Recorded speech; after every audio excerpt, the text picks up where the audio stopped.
उन्नाव दुष्कर्म केस के दोषी कुलदीप सिंह सेंगर को सुप्रीम कोर्ट से बड़ा झटका लगा है। सुप्रीम कोर्ट ने दिल्ली हाई कोर्ट के फैसले को अगली सुनवाई तक के लिए रोक लगा दी है और सेंगर को नोटिस जारी कर जवाब मांगा है। इस मामले में सुनवाई सीजेआई जस्टिस सूर्यकांत, जस्टिस जेके माहेश्वरी और जस्टिस अगस्टिन जॉर्ज मसीह की बेंच ने की। कोर्ट ने कहा कि सभी पक्षों की दलीलें सुनी जाएंगी। अब इस मामले में 4 हफ्ते बाद अगली सुनवाई होगी।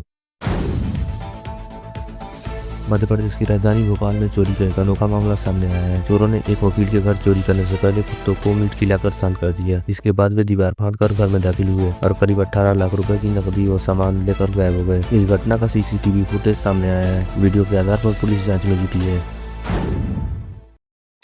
सुप्रीम कोर्ट ने अरावली मामले में 20 नवंबर को दिए अपने ही फैसले पर फिलहाल रोक लगा दी है। कोर्ट ने केंद्र सरकार और संबंधित राज्य सरकारों को नोटिस जारी कर जवाब मांगा है। सीजेआई सूर्यकांत की अध्यक्षता वाली 3 सदस्यीय पीठ ने इस मामले की सुनवाई की। अगली सुनवाई 21 जनवरी को होगी। इससे पहले कोर्ट ने अरावली क्षेत्रों में नए खनन पट्टों पर रोक लगाई थी। इंडोनेशिया के उत्तरी सुलावेसी प्रांत के मनाडो शहर में एक वृद्धाश्रम में आग लगने से 16 बुजुर्गों की मौत हो गई। यह हादसा उस समय हुआ जब सभी लोग सो रहे थे। पुलिस के अनुसार 15 लोग जिंदा जल गए, जबकि एक शव बाद में बरामद किया गया। घटना में 15 लोग सुरक्षित बचाए गए हैं, जिनका अस्पताल में इलाज चल रहा है। शवों की पहचान के लिए परिजनों की मदद ली जा रही है। राष्ट्रीय प्रेरणा स्थल पर लापरवाही का गंभीर मामला सामने आया है। 25 दिसंबर को पीएम मोदी की मौजूदगी में हुए लोकार्पण कार्यक्रम के बाद बचा खाना पार्किंग स्थल पर कई दिनों से सड़ रहा था। सोमवार को वहां घास चरने आई भेड़ों ने सड़ा भोजन खा लिया। कुछ ही देर में करीब 80 भेड़ों की मौत हो गई और 100 से ज्यादा गंभीर रूप से बीमार हो गई। मुंबई पुलिस ने साल 2025 में नशे के काले कारोबार के खिलाफ अब तक की सबसे बड़ी कार्रवाई की है। 1 जनवरी से 21 दिसंबर 2025 के बीच पुलिस ने 814 करोड़ 17 लाख रुपए से अधिक के ड्रग्स जब्त किए हैं। इस दौरान कुल 7372 मामले दर्ज किए गए। पुलिस ने 6628 आरोपियों को गिरफ्तार किया है। इस अभियान को नशे के नेटवर्क पर बड़ी चोट माना जा रहा है।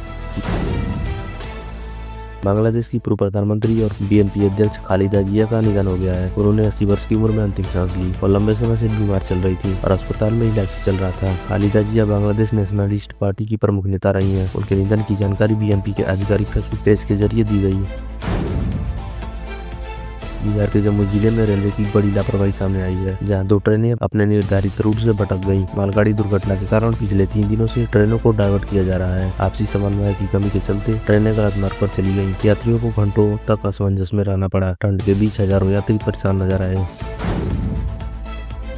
उत्तराखंड के अल्मोड़ा जिले में एक बार फिर दर्दनाक सड़क हादसा हुआ है। भिगियासैंण तहसील क्षेत्र में विनायक के पास एक यात्री बस खाई में गिर गई। प्रारंभिक जानकारी के अनुसार हादसे में 7 लोगों की मौत की खबर है। बस में करीब 18 यात्री सवार बताए जा रहे हैं। राहत और बचाव दल मौके पर पहुंचकर घायलों को निकालने में जुटे हैं।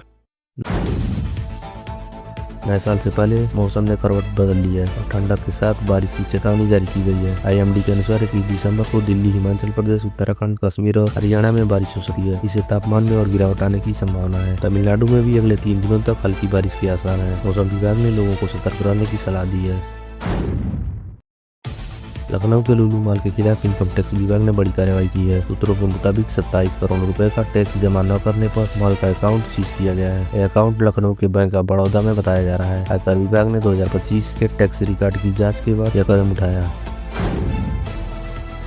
उत्तर भारत में भीषण ठंड और घने कोहरे ने जनजीवन को बुरी तरह प्रभावित किया है। पश्चिमी विक्षोभ और पछुआ हवाओं के कारण ठंडी बनी हुई है। जम्मू कश्मीर में बारिश और बर्फबारी दर्ज की गई है। दिल्ली, यूपी, पंजाब, हरियाणा सहित कई राज्यों में घना कोहरा छाया हुआ है। कई इलाकों में कोल्ड डे की स्थिति बनी हुई है और यातायात प्रभावित हुआ है।